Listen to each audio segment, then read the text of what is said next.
नमस्कार, आप सभी का स्वागत है स्टेट लाइव में। मैं हूं आपके साथ शालिनी राणा। शुरुआत करेंगे स्टेट लाइव की। बिहार चुनाव में एनडीए की प्रचंड जीत के बाद अब सूबे में नई सरकार का गठन हो गया है। नीतीश कुमार ने 10वीं बार बिहार के मुख्यमंत्री पद की शपथ ले ली है। नीतीश कुमार के साथ ही नई सरकार के 26 मंत्रियों ने भी पद और गोपनीयता की शपथ ली। बीजेपी के कोटे से सरकार में 2 डिप्टी सीएम बनाए गए हैं, सम्राट चौधरी और विजय कुमार सिन्हा। नीतीश कैबिनेट में बीजेपी से 14, जेडीयू से 8, एलजेपीआर से 2, हिंदुस्तानी आवाम मोर्चा और राष्ट्रीय लोक मोर्चा से एक मंत्री बनाए गए हैं। नीतीश मंत्रिमंडल में शपथ लेने वाले मंत्रियों में मंगल पांडे, अशोक चौधरी, लेशी सिंह, श्रेयसी सिंह, रमा निषाद, मदन सहनी भी शामिल हैं। जीतन राम मांझी की पार्टी से उनके बेटे संतोष कुमार सुमन और उपेंद्र कुशवाहा की पार्टी से उनके बेटे दीपक प्रकाश ने मंत्री पद की शपथ ली है। एनडीए के मंत्रिमंडल में अगड़ी और पिछड़ी जाति से 8 मंत्री बनाए गए हैं, तो दलित समुदाय से 5 मंत्री बने हैं। नए मंत्रियों में एक मुस्लिम, 3 महिलाएं और 3 नए विधायक भी शामिल हैं। नीतीश कुमार के शपथ ग्रहण में मंच पर प्रधानमंत्री नरेंद्र मोदी, गृह मंत्री अमित शाह, आंध्र प्रदेश के मुख्यमंत्री चंद्रबाबू नायडू के साथ एनडीए की सरकार वाले राज्यों के मुख्यमंत्री मौजूद थे। मैं नीतीश कुमार सत्य निष्ठा से प्रतिज्ञान करता हूँ कि मैं विधि द्वारा स्थापित भारत के संविधान के प्रति सच्ची श्रद्धा और निष्ठा रखूंगा। मैं भारत की प्रभुता और अखंडता अक्षुण्ण रखूंगा। मैं बिहार राज्य के मुख्यमंत्री के रूप में मैं अपने कर्तव्यों का श्रद्धापूर्वक और शुद्ध अंतःकरण से निर्वहन करूंगा। मैं सम्राट चौधरी ईश्वर की शपथ लेता हूं कि मैं विधि द्वारा स्थापित भारत के संविधान के प्रति सच्ची श्रद्धा और निष्ठा रखूंगा। मैं भारत की प्रभुता और अखंडता अक्षुण्ण रखूंगा। मैं बिहार राज्य के मंत्री के रूप में अपने कर्तव्यों का श्रद्धापूर्वक एवं शुद्ध अंतःकरण से निर्वहन करूंगा। मैं विजय कुमार सिन्हा ईश्वर की शपथ लेता हूं कि मैं विधि द्वारा स्थापित भारत के संविधान के प्रति सच्ची श्रद्धा और निष्ठा रखूंगा। मैं भारत की प्रभुता और अखंडता अक्षुण्ण रखूंगा। मैं बिहार राज्य के मंत्री के रूप में अपने कर्तव्यों का श्रद्धापूर्वक और शुद्ध अंतःकरण से निर्वहन करूंगा तथा मैं भय या पक्षपात, अनुराग या द्वेष के बिना सभी प्रकार के लोगों के प्रति संविधान और विधि के अनुसार न्याय करूंगा। बिहार में नई सरकार के गठन पर केंद्रीय मंत्री गजेंद्र सिंह शेखावत ने बधाई दी है। उन्होंने कहा कि ये विकास और लोकतंत्र की जीत है। शेखावत ने विश्वास जताया कि एनडीए की नई सरकार बिहार को विकसित भारत का ग्रोथ इंजन बनाएगी। शेखावत ने कहा कि बिहार की जनता ने विकास और स्थिरता को चुना है। उन्होंने विपक्ष पर निशाना साधते हुए कहा कि उनकी झूठी राजनीति अब खत्म हो चुकी है।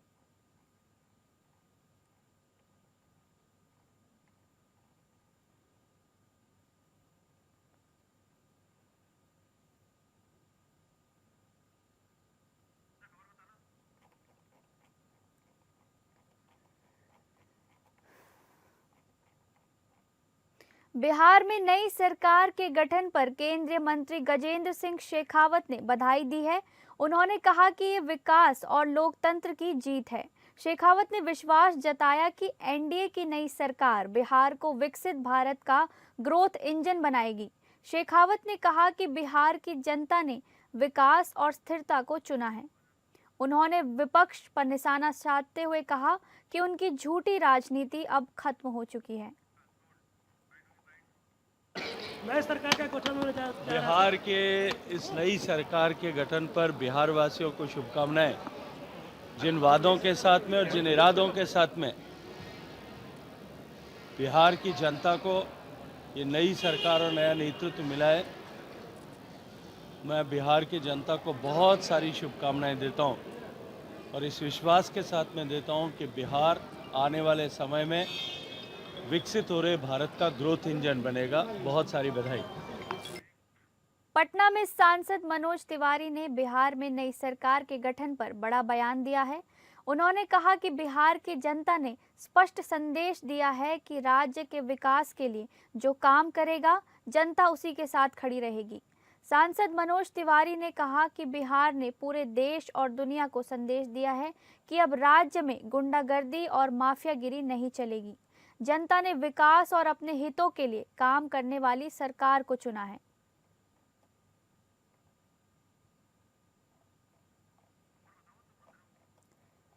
एक बार फिर से आपको बता दें, पटना में सांसद मनोज तिवारी ने बिहार में नई सरकार के गठन पर बड़ा बयान दिया है। उन्होंने कहा कि बिहार की जनता ने स्पष्ट संदेश दिया है कि राज्य के विकास के लिए जो काम करेगा जनता उसी के साथ खड़ी रहेगी। पूरे दुनिया में बिहार ने एक बहुत बड़ा संदेश दिया है कि अब गुंडागर्दी, माफिया, बदतमीजी ये सब नहीं, बल्कि जनता के लिए जो हितैषी होगा उसको लोग चुनेंगे और बिहार ने ये संकेत आना चाहिए। अगर वो लोकतंत्र का सम्मान करते होंगे तो जरूर आएंगे और मुझे आशा है कि वो जरूर आएंगे। उस पे हम क्या बोलें, लेकिन जो भी राजनीति में कदम रखे उसको हार जीत से अलग हटके जनता के लिए बने रहना चाहिए। लखीसराय के किवुल रेलवे जंक्शन के प्लेटफॉर्म संख्या 3-4 स्थित पार्सल ऑफिस में अचानक आग लग गई, जिससे स्टेशन परिसर में अफरा तफरी मच गई। बताया जा रहा है कि जिस स्थान पर आग लगी वहां अंग्रेजों के जमाने में निर्मित छोटे छोटे भवनों में रेलवे के कई महत्वपूर्ण संचालित गृह थे। आग लगने की सूचना मिलते ही रेलवे कर्मियों ने तुरंत दमकल विभाग को खबर दी। कुछ ही देर में दमकल की टीम मौके पर पहुंची और आग पर काबू पाने का प्रयास शुरू किया। फिलहाल आग लगने के कारणों का पता नहीं चल सका है, लेकिन आशंका है कि शॉर्ट सर्किट इसकी वजह हो सकती है। समय रहते आग पर काबू पा लेने से एक बड़े हादसे को टाला गया। रेलवे प्रशासन ने इस घटना की जांच के आदेश दे दिए हैं और नुकसान का आकलन किया जा रहा है।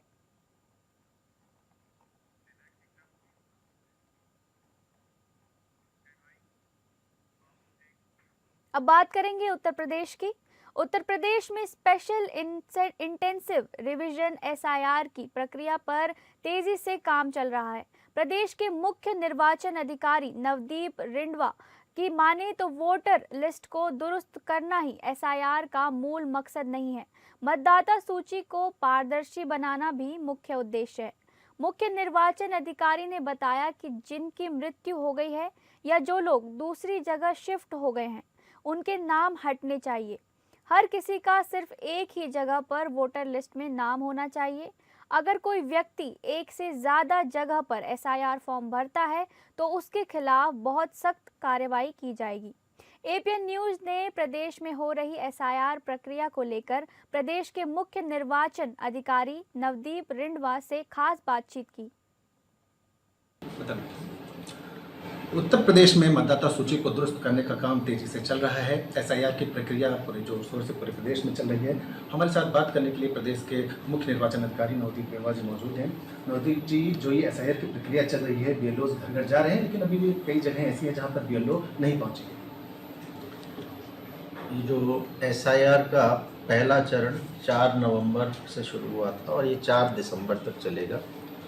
और इस पहले चरण में काम इतना था कि प्रदेश के जो 15 करोड़ 44 लाख से अधिक वोटर हैं, उन सभी वोटर्स के हमने गणना फॉर्म छपवाए, BLOs को दिए और BLOs के माध्यम से उन फॉर्म्स को वोटरों के घर जाकर हर वोटर के फॉर्म को वोटर्स को उपलब्ध कराना था, परिवार के किसी सदस्य को उपलब्ध कराना था। और इन फॉर्म्स को वोटर से अपेक्षा है कि वो भरें और अपने हस्ताक्षर करके वापस बीएलओ को दें। बहुत सी जगह ऐसा होता है कि मतदाताओं के नाम मल्टीपल टाइम्स, गांव में भी मतदाता ने वोट बनाया है, शहर में भी बनाया है, कई जगह गलती से एक ही बूथ में 2 जगह नाम है, कई जगह गलती से बगल बगल के बूथों में नाम है। तो सारे जितने नाम है उतने ही एन्यूमरेशन फॉर्म आएंगे, लेकिन महत्वपूर्ण यह है कि उनमें से केवल एक एन्यूमरेशन फॉर्म, एक गणना फॉर्म पर हस्ताक्षर करना है जहां मतदाता अभी निवास कर रहा है और जहां का वोट बनना चाहिए। अदरवाइज ये जब एक्सरसाइज पूरी होगी तो हम डुप्लीकेट निकालेंगे, और अब चूंकि ये फ्रेश एक्सरसाइज है, दोबारा से मतदाता जिम्मेवारी ले रहे हैं हस्ताक्षर करके, तो उसकी जिम्मेवारी भी आएगी। तो बहुत महत्वपूर्ण है ऐसे मतदाताओं के लिए जिनके नाम मल्टीपल टाइम्स हैं, कि ऐसा ना हो कि एक जगह उनका परिवार का सदस्य हस्ताक्षर करके दे दे गांव में, शहर में वो खुद हस्ताक्षर कर दें। तो अपने परिवार के सदस्यों से बात करें और इंश्योर करें कि एक ही जगह उनका नाम आए। इसमें से अगर कोई छूट जाता है तो उसके लिए दिसंबर में शायद एक नई प्रक्रिया शुरू होगी। जैसे मैंने आपको बताया कि 9 दिसंबर से दो तरह के लोग फॉर्म भरने की हम अपेक्षा कर रहे हैं। पहले वो जिनके नाम से ड्राफ्ट में भी, जिनके नाम से कोई एन्यूमरेशन फॉर्म नहीं आया, जिनका नाम था ही नहीं, हो सकता है वो दिल्ली से, प्रदेश के बाहर से अब आए हों तो यहाँ उनका नाम ही नहीं था, ऐसे लोग भी फॉर्म 6 भरेंगे। और 9 दिसंबर को जब हम अपनी मतदाता सूची प्रकाशित करेंगे, वो वेबसाइट पे भी लगाएंगे। पॉलिटिकल पार्टीज ने बूथ लेवल एजेंट्स तैनात कर दिए हैं। यूपी में लगभग 4 लाख के आसपास बूथ लेवल एजेंट्स तैनात हो गए, उनको पार्टियों को भी देंगे। और उनसे अपेक्षा ये है कि सब मतदाता, भले ही उन्होंने एन्यूमरेशन फॉर्म भर के दिया है नहीं दिया है, 9 दिसंबर को जब वोटर लिस्ट प्रकाशित हो, अपने बूथ की चेक करेंगे। अगर उनका नाम नहीं है किसी भी वजह से, हो सकता है एन्यूमरेशन फॉर्म दिया हो, कोई बीएलओ की त्रुटि रह जाए, कोई और कारण रह जाए, या उन्होंने एन्यूमरेशन फॉर्म नहीं भरा था, वो भी भर सकते हैं। और जो बाहर के प्रदेशों से आए या ऐसे बच्चे जो 1 जनवरी 2026 को 18 वर्ष के जिनकी आयु होगी, बिल्कुल युवा बच्चे, भी 17 साल कुछ महीनों के हैं, उनसे भी अपेक्षा होगी कि 9 दिसंबर के बाद फॉर्म 6 भर के वो वोटर लिस्ट में अपना नाम लाएं। बहुत बहुत धन्यवाद। ये हमारे साथ प्रदेश के मुख्य निर्वाचन अधिकारी जिन्होंने बड़े स्पष्ट तरीके से बताया कि एसआईआर प्रक्रिया किस तरह से चल रही है, किस तरह से आपको फॉर्म भरना है, और हमारी आपसे अपील है कि एक जागरूक मतदाता बने और अपना नाम एसआईआर में शामिल जरूर कराएं। अब बात करेंगे झारखंड की। झारखंड प्रदेश कांग्रेस अध्यक्ष केशव महतो कमलेश द्वारा रांची स्थित पार्टी कार्यालय में एसआईआर को लेकर एक बड़ा बयान सामने आया है। दरअसल मीडिया को संबोधित करते हुए पार्टी अध्यक्ष ने राज्य में एसआईआर लागू होने के विषय पर ये कहा कि उनकी पार्टी एसआईआर के विरोध में नहीं है, बल्कि एसआईआर के सही ढंग से लागू करने की जरूरत है। एसआईआर के विरोधी नहीं है, एसआईआर हो लेकिन सही ढंग से हो। हमारे कार्यकर्ता अलर्ट रहेंगे, कहीं पर कोई हमारा जेन्युइन वोटर कटे नहीं, गलत वर्ग कोई छूटे नहीं, और कोई भी गलत व्यक्ति उसमें जुटे नहीं। इस पर हम लोगों को विशेष ध्यान देने की आवश्यकता है। इतना अधिक पैमाने पर लोगों को डिलीट नहीं किया गया। जो गणना प्रपत्र नहीं भर पाएंगे उसमें बहुत सारे टेक्निकल सवाल हैं, बहुत टेक्निकल प्रश्न है। जो नहीं भर पाएगा, जो सर्टिफिकेट दे नहीं पाएगा, और उसका समय सीमा भी बहुत कम रहता है, इसलिए बहुत लोग फॉर्म, या दूसरे जो व्यक्ति हैं जो दूसरी जगह काम करने के हैं, वो फॉर्म नहीं भरेगा तो उसका नहीं है, वो डिलीट हो जाएगा। इस तरह से भी बहुत लोगों का नाम कटा है। धनबाद जिले के भाजपा विधायक राज सिन्हा को झारखंड के सबसे उत्कृष्ट विधायक के तौर पर चयनित किया गया है, जिसके लिए उन्हें 22 नवंबर की तारीख को झारखंड विधानसभा के स्थापना दिवस के अवसर पर आयोजित समारोह के दौरान सम्मानित किया जाएगा। इस क्रम में आपको बता दें कि राज्यपाल संतोष गंगवार के हाथों भाजपा विधायक को पुरस्कार दिया जाएगा। बीते बुधवार को विधानसभा के स्पीकर रविंद्रनाथ महतो के आवासीय कार्यालय में उत्कृष्ट विधायक चयन समिति की बैठक हुई थी। इस फैसले पर मुहर लगाई गई। जानकारी के मुताबिक स्पीकर रविंद्रनाथ महतो की अध्यक्षता में आयोजित इस बैठक में भाजपा प्रदेश अध्यक्ष और नेता प्रतिपक्ष बाबूलाल मरांडी, मुख्य सचेतक नवीन जायसवाल आदि कई नेता मौजूद रहे। जहां बैठक संपन्न होते ही रविंद्रनाथ महतो ने बताया कि विधानसभा स्थापना दिवस इस बार खास है। रजत जयंती समारोह के अवसर पर चयनित सभी लोगों को सम्मानित किया जाएगा। इस साल स्थापना दिवस पर सम्मानित होने वालों में उत्कृष्ट विधायक के रूप में धनबाद विधायक राज सिन्हा को राज्यपाल के हाथों सम्मानित किया जाएगा।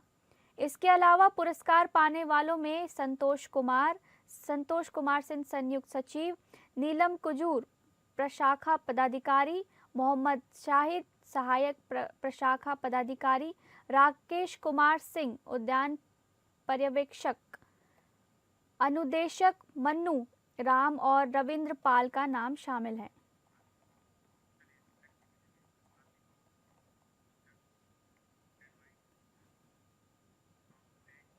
झारखंड प्रदेश महिला कांग्रेस की अध्यक्ष बनने के बाद रमा खलको को पार्टी की महिला कार्यकर्ताओं द्वारा सम्मानित किया। दरअसल बीते कल रांची स्थित पार्टी के केंद्रीय कार्यालय में प्रेस वार्ता का आयोजन किया गया। इस दौरान पार्टी द्वारा ये बड़ी जिम्मेदारी मिलने पर अपनी बात रखते हुए रमा खलको ने राज्य की महिलाओं से जुड़े मुद्दे पर बयान दिया। कांग्रेस में अगर मुझे ये जिम्मेदारी दी गई है तो मुझे लगता है कि आज के दिन में, चूंकि हम सरकार में भी हैं और कांग्रेस के जितने भी जन उपयोगी कार्य जो हो रहे हैं उसको धरातल तक हमको पहुंचाना और जो महिला संगठन है उसको कैसे मजबूती प्रदान करना, क्योंकि झारखंड में आज भी कई संभावनाएं हैं।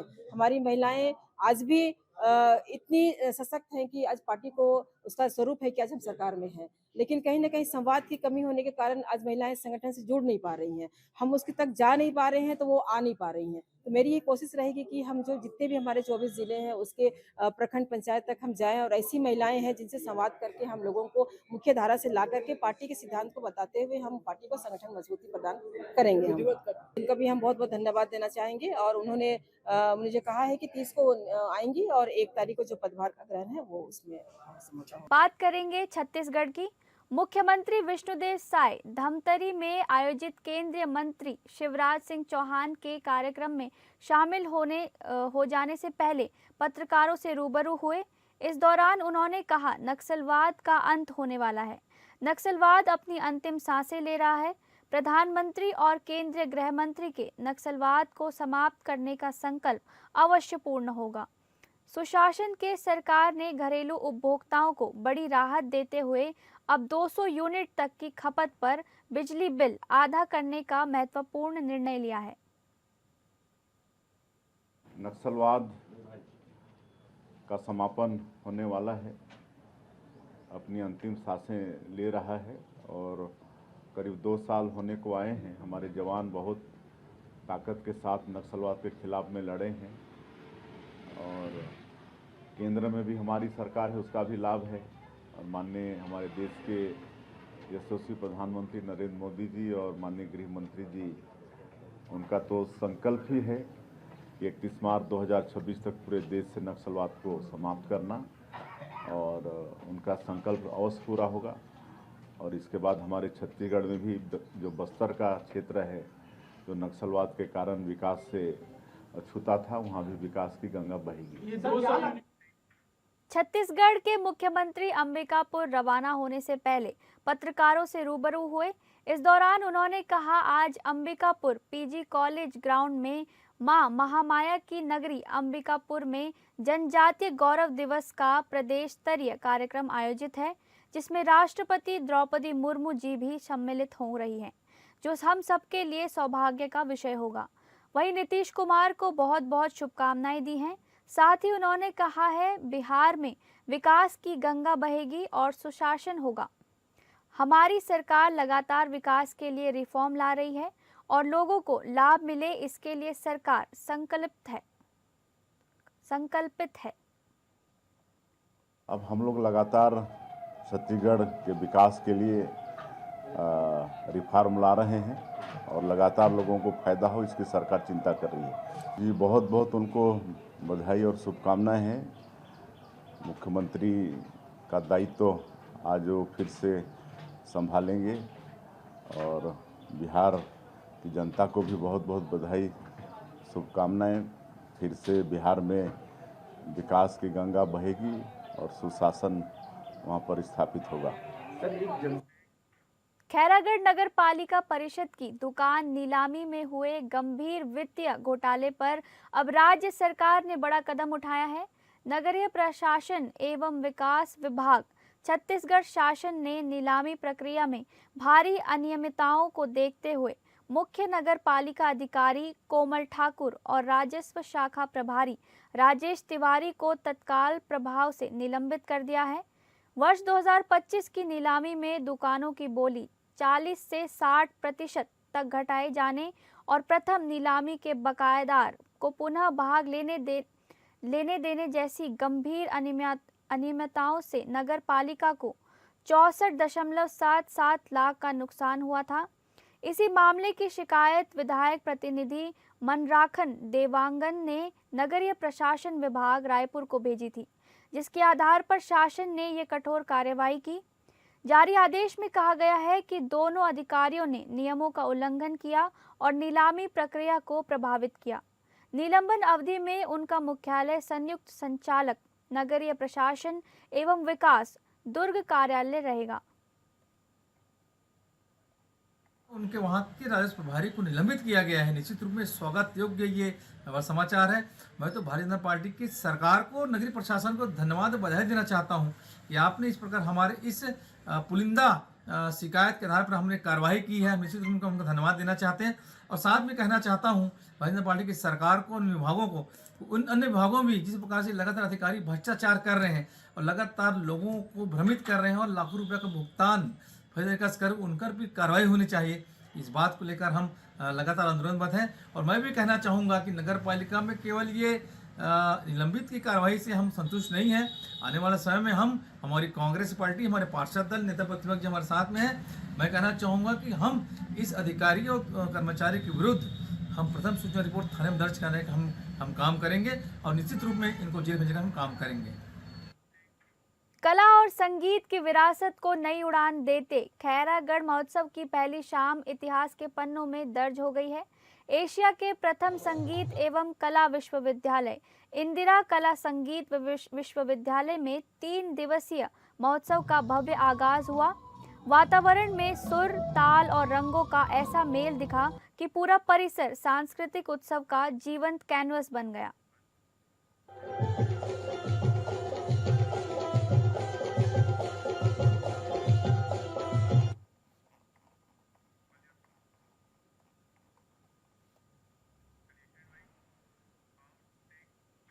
ग्वालियर के आरोग्य धाम अस्पताल में भर्ती एक मरीज की मौत होने के बाद परिवार वालों ने अस्पताल स्टाफ पर लापरवाही का आरोप लगाया है। भिंड के दबो निवासी श्री कृष्ण गुप्ता को फेफड़ों में इंफेक्शन के चलते गंभीर हालत में ग्वालियर के आरोग्य धाम अस्पताल में भर्ती कराया गया था। आरोग्य धाम के आईसीयू में भर्ती हुए श्री कृष्ण वेंटिलेटर पर थे, जहां आज सुबह उनकी मौत हो गई। मृतक के परिजनों का आरोप है कि अस्पताल के स्टाफ ने श्री कृष्ण का वेंटिलेटर हटा दिया था, जिसके चलते उनकी मौत हो गई।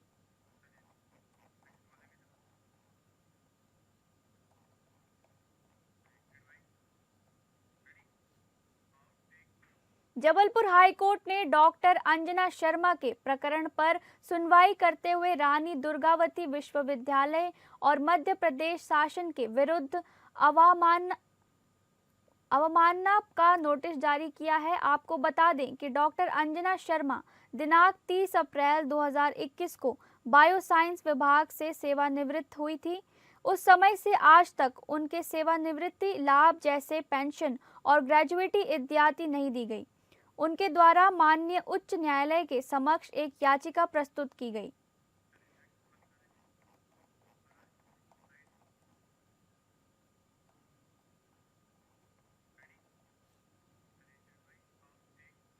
अब बात करेंगे महाराष्ट्र की पिंपलनेर के सरकारी छात्रावास के बाथरूम में देर रात 2 बजे से 2:30 बजे के बीच एक बार फिर सरकारी आदिवासी छात्रावास में एक और छात्र ने फांसी लगाकर आत्महत्या कर ली।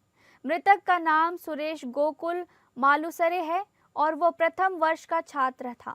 उसने कुछ दिन पहले ही सरकारी आदिवासी बच्चों के छात्रावास में दाखिला लिया था। आत्महत्या का कारण अभी स्पष्ट नहीं हुआ है।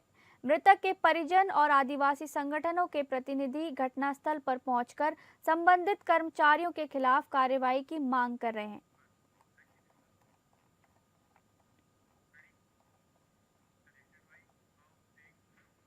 मुंबई एएनसी ने सोशल मीडिया पर्सनालिटी ओरहान औरी को समन जारी किया है। आरोपी सलीम शेख ने बयान में दावा किया कि औरी कई बॉलीवुड हस्तियों के साथ ड्रग पार्टियों का आयोजन करता था। 252 करोड़ रुपए के मेफेड्रॉन ड्रग केस में ये बड़ा खुलासा माना जा रहा है। अब पुलिस इस मामले में सभी एंगल से जांच करेगी और जिन भी नामों का जिक्र आया उनकी भूमिका की पड़ताल की जाएगी।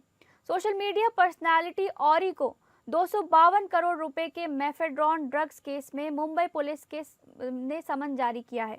औरी को anti narcotic cell Ghatkopar unit में गुरुवार सुबह 10 बजे पूछताछ के लिए पेश होने के आदेश दिए गए हैं।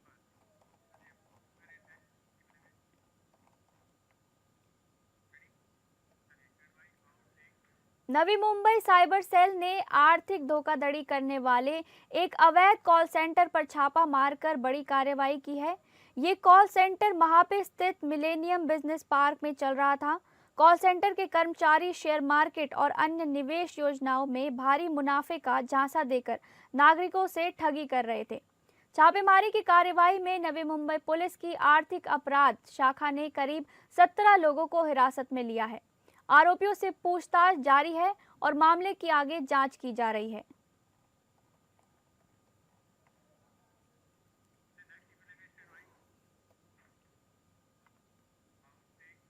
पुणे में कोयटा गिरोह ने आधी रात को धावा बोलकर सनसनी फैला दी। नकाब पहने 4 आरोपी डेक्कन इलाके के अनंत रेस्टोरेंट और बार में घुसे और शटर तोड़कर अंदर तोड़फोड़ की। वारदात के दौरान वे रेस्टोरेंट से करीब 20,000 रुपए नकद लेकर फरार हो गए। पूरी घटना सीसीटीवी कैमरे में कैद हुई है। शहर के बीचों बीच स्थित डेक्कन क्षेत्र में आधी रात को हुई इस चोरी से स्थानीय व्यापारियों में दहशत का माहौल है।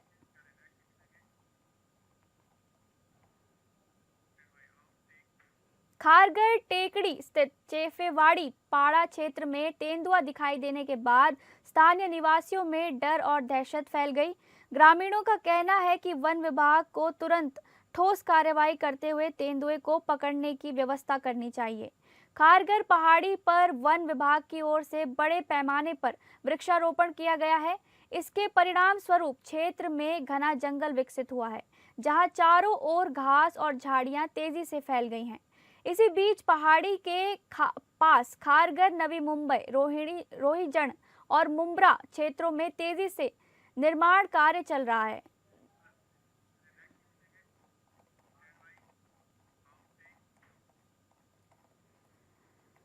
घर में लगी अमृतसर के रेस कोर्स रोड स्थित कोठी नंबर 116 में एक दिल दहला देने वाला हादसा हुआ। घर के ऊपरी कमरे में आग लग गई, जिससे अंदर मौजूद किरण आहूजा की धुएं में दम घुटने से मौके पर ही मौत हो गई। किरण आहूजा लगभग 52 वर्ष की थी और इस घर की मालकिन बताई जा रही हैं। आग लगते ही इलाके में हड़कंप मच गया और लोग तुरंत इकट्ठा होकर मदद के लिए आगे आए। मौके पर पहुंची पुलिस अधिकारी सब इंस्पेक्टर दिलबाग सिंह ने बताया कि आग घर के ऊपरी कमरे में लगी थी। उनके अनुसार आग लगने के बाद किरण आहूजा घबरा गईं और अपने कुछ जरूरी दस्तावेज और सामान बचाने के लिए कमरे के अंदर चली गईं।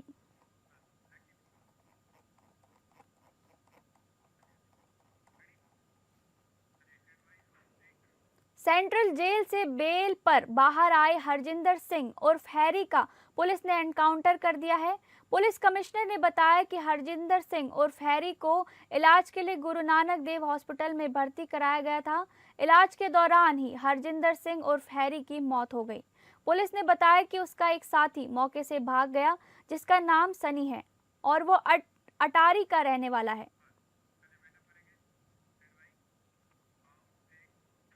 फिलहाल स्टेट लाइव में बस इतना ही। नमस्कार।